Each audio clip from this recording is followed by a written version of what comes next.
వెలసెను పంపనది తీరం. ఈ దైవాంశ సంభూతుడు పందల రాజ్యానికి వచ్చిన వేళ విశేషం. అంతవరకు సంతానం లేని మహారాణి కోప్పెరందేవి ఒక మగబిడ్డకు జన్మనిచ్చింది.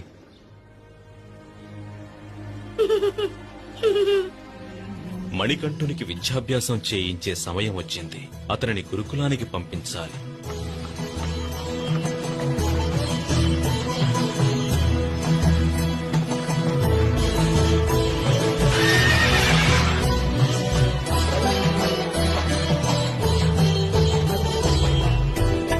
అధర్మమురేగ పుడమిలో వెలయును దైవమే, అభయమే ఒసగి మనకు మార్గమే చూపులే.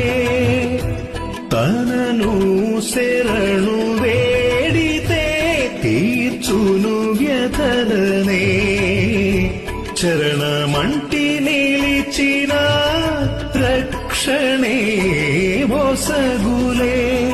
కన్నులలో కదలాటే కరుణామయుడు, కన్నీటి సముద్రాన్ని దాటిస్తాడు. కన్నులలో కదలాటే కరుణామయుడు, కన్నీటి సముద్రాన్ని పూర్తి కాగానే రాజభవనం నుంచి వచ్చిన గురుదక్షిణ మిగతా కానుకలను మణికంఠుడు గురువు పాదాలకు సమర్పించి నమస్కరించాడు. గురుదేవా, తమ అనుగ్రహంతో నేను సంపూర్ణమైన విద్యను, సకల విధములైన కళలను నేర్చుకున్నాను. ఈ కానుకలతో పాటు గురుదక్షిణగా మరేదైనా కావాలంటే సెలవీయండి. మణికంఠ, నాకు నీవర్పించిన ఈ కానుకలకు ధన్యవాదాలు. కాని వీటిపై నాకు ఆసక్తి లేదు. నా మనసులో తీరని దుఃఖం ఒకటున్నది.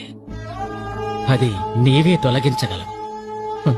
గురుదేవా, తమ మనసులో నెలకొని ఉన్న దుఃఖం ఏమిటనేది నాకు తెలుసు. దానిని తొలగించేందుకు సరైన తరుణము ఇదే. పుట్టిన నాటి నుండి మాట్లాడే శక్తి లేనటువంటి తమ పుత్రుడిని నా ముందుకి తీసుకురండి. నేను చెప్పకుండానే నా మనోవేదనను గ్రహించావు. ఇదే దేవుని చిత్తము.